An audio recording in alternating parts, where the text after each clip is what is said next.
Құрметті қоғам мен мемлекеттің тұрақты даму мүддесіндегі әріптестіктің 30 жылы тақырыбында Қазақстан 10 азаматтық форумының арналған кездесуге қатысушылар.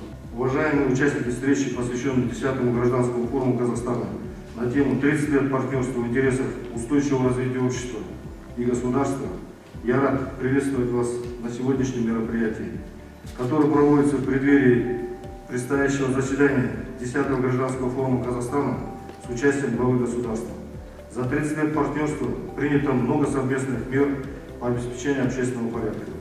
Сегодня я хочу довести до вас достижения Павлодарской полиции за годы независимости и работе в рамках концепции слышащего государства, а также выслушать ваши вопросы и предложения по улучшению нашей работы по обеспечению порядка и безопасности в области.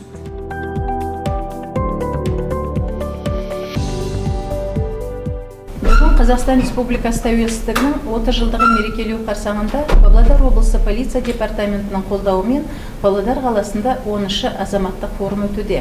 Ондағы басты ұстаным азаматтық қоғам мен мемлекет арасындағы байланыстарды тереңдетуге және өзара серіктестікті дамытуға негізделген.